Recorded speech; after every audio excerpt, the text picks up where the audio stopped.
안녕하세요. 수리다스입니다. 오늘도 말이죠. 낮에 눈이 왔습니다.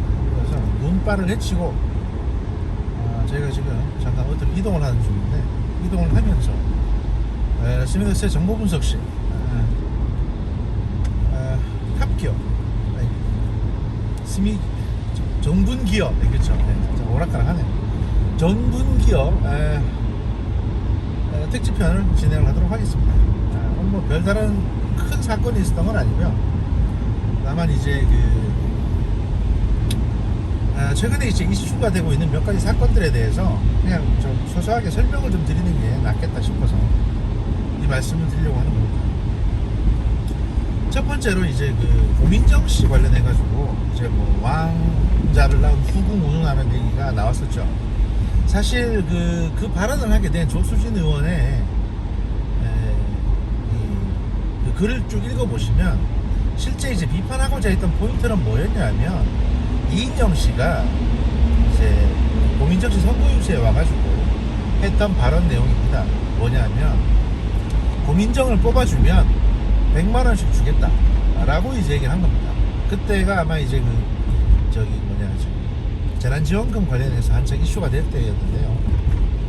그래서 이제 그때 그게 금권선거 얘기가 나왔었습니다. 왜냐하면 이게 아무리 정부 정책으로 하는 것이고 그 재난지원금이 어느 정도 논의되고 있다고 하더라도 누굴 뽑아주면 주겠다는 식의 이런 식의 발언은 선거법에, 사실 엄격하게 따지면 선거법에 걸릴 소지가 굉장히 크거든요. 그럼에도 불구하고 그런 얘기를 했습니다. 그래서 그걸 비판하려고 이제 얘기를 했던 거예요. 왜냐하면 앞으로 조금 있다가 이제 서울시장 보궐선거가 있을 텐데, 부산하고 그 직전에 또 무슨 재난지원금을 준다 안 준다 이래가지고 또 많이 많지 않습니까?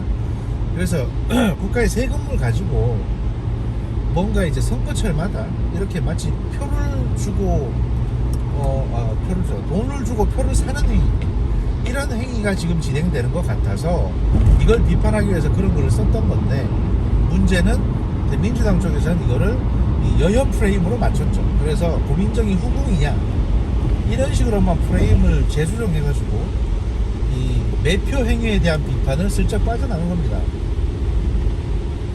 결국에는 국힘당이나 조수진 의원도 이 프레임이 좀 버티기 힘드니까 오늘 제가 알기로는 사과하고 말았는데, 이렇게 물렁하게 끝날 일이 아니거든요. 왜냐하면 재난지원금을 주고 그 선거 직전에 표를 사는 행위는 이게 굉장히 어떻게 보면 이제 범죄입니다. 소위 말해서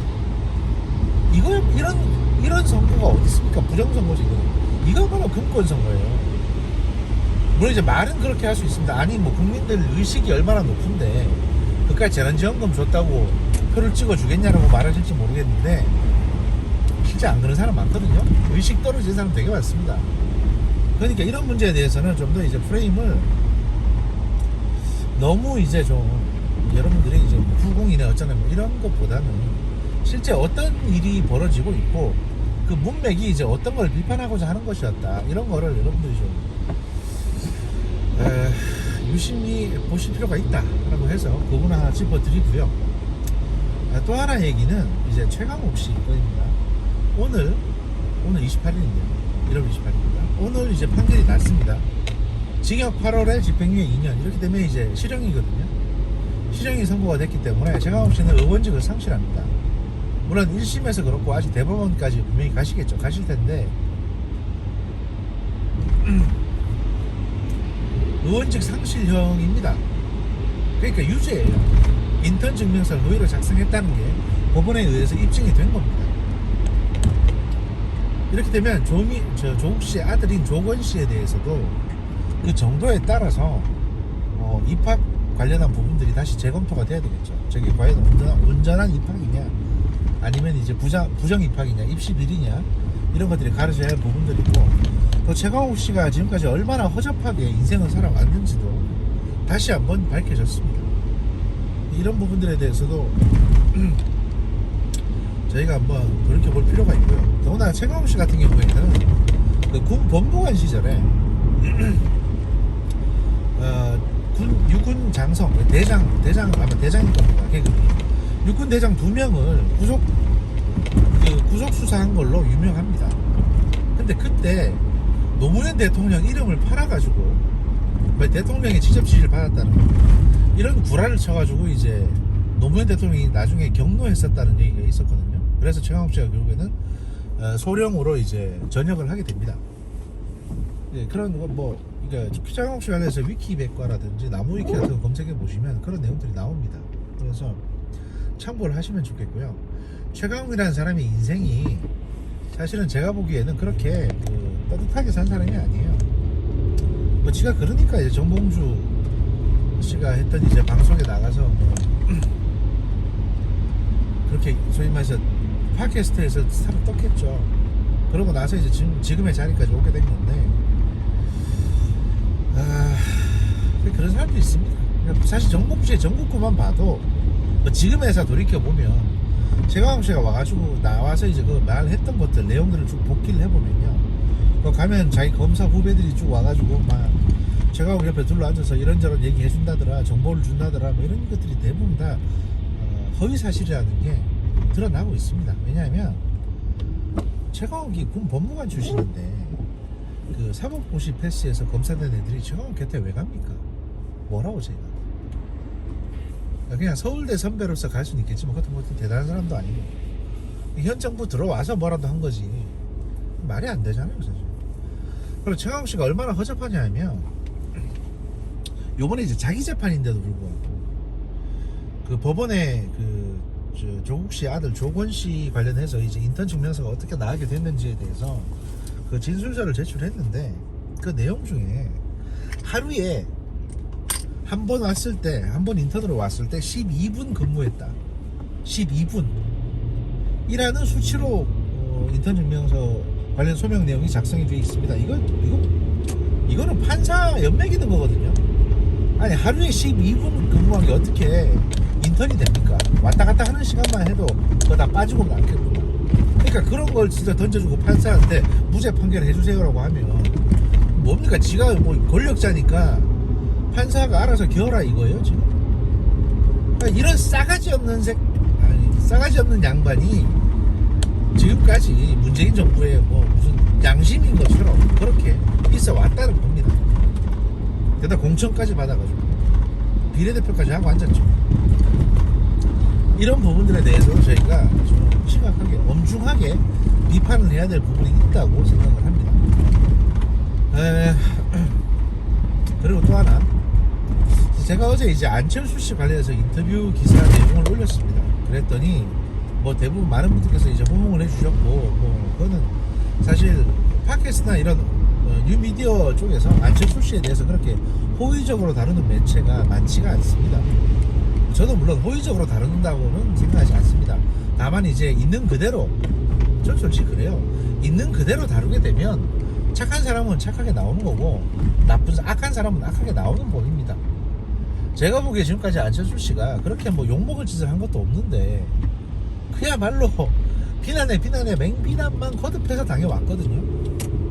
그게 좀 안타까워서 제가 냉정하게 이 부분에 대해서 다루려고 하는 것이고요. 이재명 씨도 마찬가지입니다. 이재명 씨에 대해서도 잘못한 건 잘못했다라고 엄하게 꾸짖고 잘한 건 잘했다라고 칭찬을 할 겁니다. 다만 아직까지는 제가 보기에 이재명 씨 같은 경우는 그 과거에 잘했던 어떤 내용보다도 현재 약간 비굴하게 구는, 그러니까 마치 그 부자 몸살인다고 비굴하게 구는 내용이 더 많아 보입니다. 그래서 제가 이제 엄중하게 비판을 하고 있는 부분들이고요. 근데 이제 하여튼 안철수 씨 관련해서 내용을 올렸더니 밑에 이제 댓글이 하나가 달렸는데 오늘 아침에 뭐라고 달렸냐면 안철수 씨는 뭐 세상을 품을 능력이 안 된다 뭐 이렇게 달렸어요. 그러니까 저기 그렇게 다신 분이 무슨 생각으로 그렇게 다셨는지 모르겠는데 왜 그런 글을 쓰셨는지 이유를 곰곰이 생각해 보시면 좋겠다 싶습니다. 안철수 씨에 대해서 도대체 뭐라고 생각하고 그렇게 기대를 하신 거, 과한 어떤 의무감, 과한 부담감을 또 과한 의무를 안철수라는 정치인에게 부여하시는 건지 저는 그걸 묻고 싶어요. 예를 들면 제가 이제 그 트위터에서 그렇게 비슷하게 썼었는데 우리가 박근혜 씨를 당선시켰을 때는 내가 당선시킨 건 아닙니다만, 박근혜 씨를 당선시켰을 때는 솔직히 한 30% 정도의 사람들은 그 박근혜 씨의 부모, 뭐 아버지나 어머니, 이 양반들을 떠올렸을 겁니다. 그래서 그 양반들이 나라 구해줬지, 그러니까 이제 나라 발전시키고 그랬으니까 박근혜도 잘할 것이다, 이런 생각에서 찍어줬을 거예요. 솔직히 박근혜에 대해서 그렇게 잘 몰랐을 거 아닙니까, 많은 사람들이. 그 다음에 이명박 씨에 대해서 당선시켰을 때는 이명박이 솔직히 BBK 관련해서 거짓말하는 거 여러분도 저도 다 알고 있었잖아요. 어느 미친놈이 지 회사도 아닌데 자기 회사라고 저기 명함을 파고 다니겠습니까? 하지만 그 당시 경제가 너무 엉망진창이었다고 느꼈고, 그래서 경제를 살려주겠지, 드라마에 나왔던 모습처럼 경제를 살려주겠지라는 생각에서 우리가 저 새끼 도둑놈인 거 뻔히 알면서, 약간 구린 거 뻔히 알면서도 찍어줬던 거 아닙니까? 문재인도 마찬가지입니다. 솔직히 문재인 씨가 좋아서 찍어준 사람이 있어요? 박근혜가 너무 미웠고 박근혜를 탄핵시켰는데 그 다음에 정권을 넘겨받아서 이 국가를 관리할 수 있는 규모 있는 정당이 민주당밖에 없고, 민주당에서 내놓은 후보가 문재인 씨였으니까 문재인을 찍어준 거 아닙니까? 솔직히 막말로 박근혜 탄핵이 없었으면 문재인 씨 됐을까요? 안 됐을까요?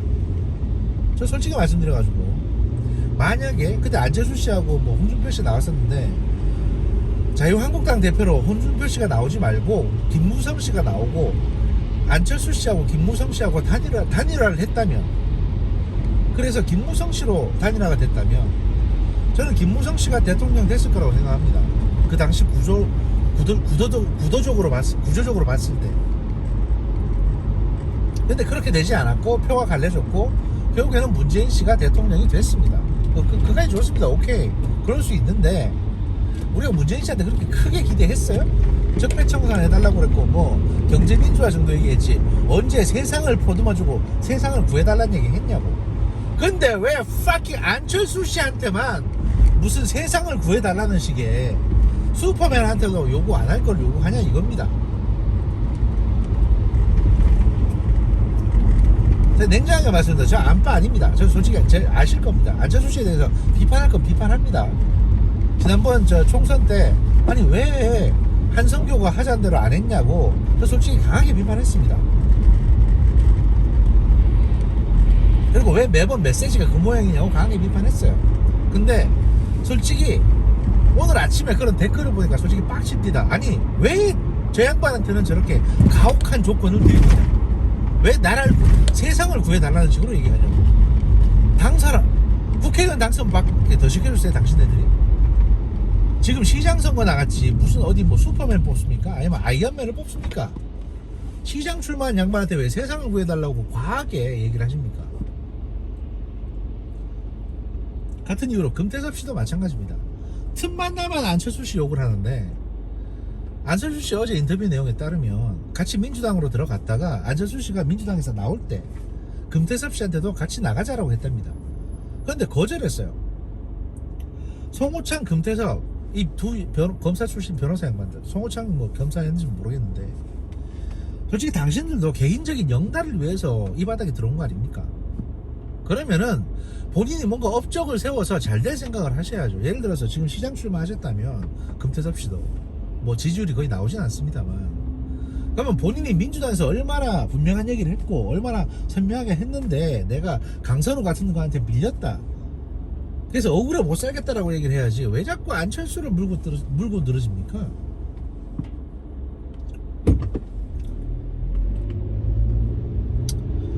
하여튼 제가 그래서 되게 답답했다, 그런 말씀을 드립니다. 하지만 앞으로 또 안철수가 뭔가 잘못하면서 냉정하게 비판할 겁니다. 그러니까 너무 기대하지 마세요 저한테. 저는 뭐 기건 기다 아닌 건 아니다라고 얘기할 거니까. 그 다음에 또 이슈가 뭐가 있냐, 핸드폰으로 켜놓으니까 제가 지금 금방 떠오르는 게 없네요. 그 다음에 그치, 박지원 씨 관련해가지고 어제도 말씀드렸었는데, 그 박선숙 씨하고 이제 김성수 씨인가 뭐 이런 그 안철수 씨 정당에서 무슨 뭐 공천 관련해서 이제 해서 뭐 부정이 있었네 어쩌네 해가지고 검찰에서 검찰 수사를 받고 이제 거의 당이 붕괴 직전까지 가지 않습니까? 그 건에 대해서 제가 박지원 씨가 배후에 있다라고 얘기를 했더니 많은 분들이 처음 알았다는 식으로 말씀을 하시더라고요. 아마 기억을 못 하시는 것 같은데 그 당시 다수의 팟캐스트, 심지어 이동영이나 김용민 씨 팟캐스트라든지 다수의 팟캐스트에서 박지원 배우설에 대해서 얘기를 했습니다. 그 당시 분위기도 안철수 씨도 그런 얘기를 한번 했었어요. 당 밖에서, 당 내에서 이 당을 흔드는 사람들이 있다는 식으로. 박지원이었습니다. 그때 안철수 씨 혼자 대표를 하고 있었는데 박지원 씨가 그 안철수 씨를 흔들고 그 전라도 당을 갖다가 이제 통째로 집어삼키기 위해서 그런 일을 했던 겁니다. 안철수 끌어내리려고. 그 당시 또 박지원 씨도 이제 그 뭡니까 이제 대법원까지 걸려 올라가는 이제 뇌물 사건이 하나 있었거든요. 그래서 용케 거기서 벗어나긴 했는데, 그래서 그걸 벗어나게 해주는 조건으로 용역을 저희 말해서 그 안철수 제거하는 어떤 그 딜을 한 게 아니냐 이런 음모론까지도 나왔었어요. 어쨌든 지금은 문재인 정부의 국정원장이 됐죠. 그러니까 그런 것들이 이제 어느 정도 실체가 드러나고 있는 셈이죠. 그래서 박지원이라는 사람이 달리 요물로 불리는 게 아닙니다.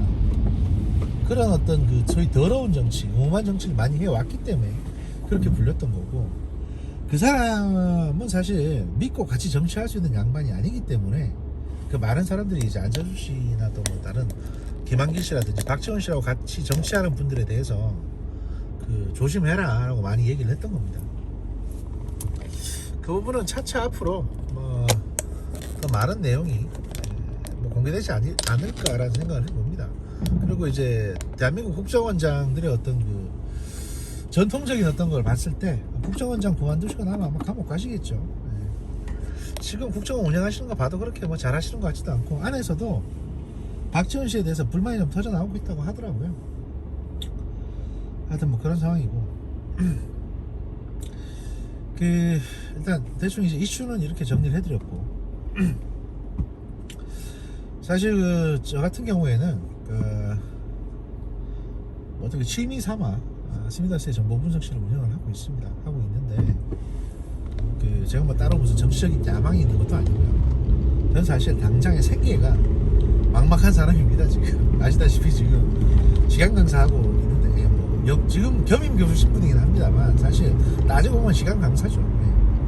겸임 교수도 시간 강사입니다. 제가 뭐 말은 하도 트위터에서 못 믿겠다 어쩐다 해서 이제 네가 박사면 뭐 나는 스티브 잡스다 자꾸 뭐 이러는데 저 박사 맞고요.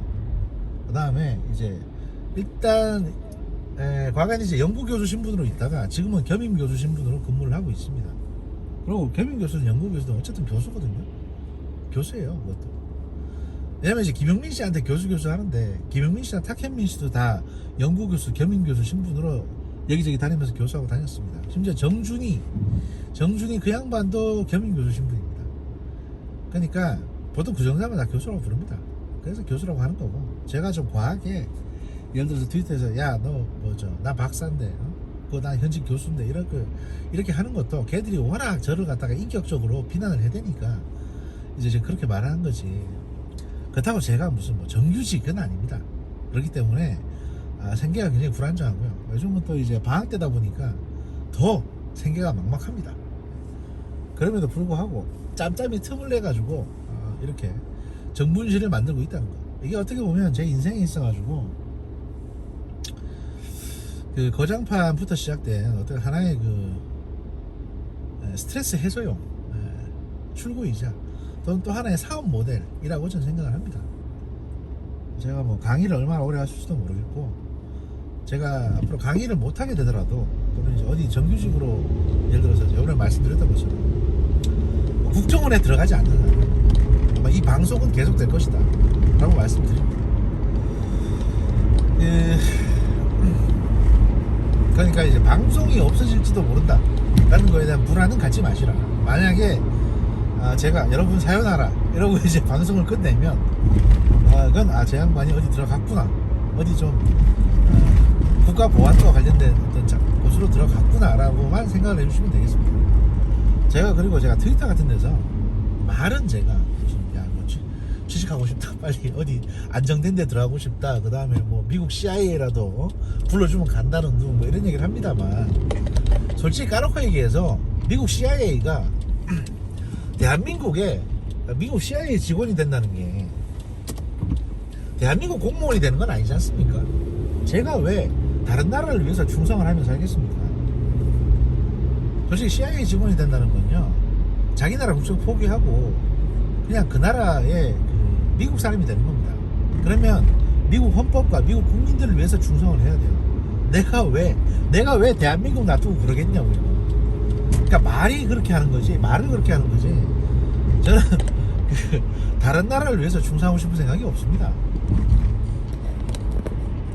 그러니 차라리 어디 저 식육점이나 하고 육회 전문점이나 이래서 장사나 하고 말지, 내가 왜 배운 거를, 제가 배운 거를 다른 나라를 위해서 이용을 하겠습니까? 어디까지나 대한민국의 공무원이 되고 싶다 라는 생각만 가지고 있을 뿐입니다. 이게 뭐 정무직이든 전출직이든 앞으로 어떻게 될지 모르겠습니다. 하여튼 뭐 그렇게 여러분과 함께 우리의 조국인 대한민국을 위해서 계속 시미더스의 정보 분석실은 계속 앞으로 전진할 것이다, 이런 말씀을 드리면서 오늘 방송은 오늘 정분 기여는 여기까지 하도록 하겠습니다. 왜냐면은 그 이슈가 지금 더 이상 생각이 나지 않아요. 제가 분명히 아까 뭘 해야 되겠다고 생각을 했는데 갑자기 머릿속이 하얘지면서 요까지밖에 생각이 안 납니다. 하지만 이렇게 심플하게 가는 것도 나쁘지 않다. 왜냐면 제가 이게 운전을 하고 또는 때때로는 이제 신호 위반을 하고 이런 것들을 여러분이 실시간으로 계속 보는 게 사실 큰 의미가 없지 않습니까? 그래서 이런 말씀 드린다는 것이고요. 그리고 제가 이제 트위터에서는 몇 번 말씀드렸고 방송에서는 몇 번 말씀드렸습니다만, 육아 이즈 사이언스 노릇노릇이라는 새로운 프로그램이 필수교양 제작진에 의해서 유튜브에 런칭이 되고 있습니다. 여러분 많이 들어가서 가입을 해주시고요. 또 많이 댓글 남겨주시기 바랍니다. 댓글에서 거장판 얘기는 하지 마시고요. 정분실에서 왔다, 얼마나 잘 되는지 두 눈 시퍼렇게 뜨고 지켜보겠다, 뭐 이런 어떤 말씀 달아주시면 감사하겠습니다. 유튜브라는 게 구독자가 좀, 뭐 조회수는 그렇다 쳐도 구독자가 좀 늘어야 만드는 사람도 재미가 있거든요. 그러니까 뭐 아무리 거장판을 이렇게 문 닫고 정분실을 핍박하는 건 아니죠. 핍박하는 건 아닌데, 하여튼 그런 어떤 본사 악덕 재벌 필수교양이라 하더라도 여러분들이 이제 유튜브 채널에서는 아직 힘을 못 쓰고 있습니다. 그러니까 여러분들께서 그쪽에 가서 많은 힘을 실어 주시고 엄중하게 정분실의 팬들이, 구거장판의 팬들이 필수교양의 새로운 콘텐츠, 필수교양의 발전을 엄중하게 눈을 시퍼렇게 뜨고 지켜보고 있다는 것을 여러분들이 많이 좀 알려주시길 바란다 라는 말씀을 드리면서 오늘 방송은 여기서 마무리하도록 하겠습니다. 감사합니다. 잠시 뒤 저녁에 뵙겠습니다.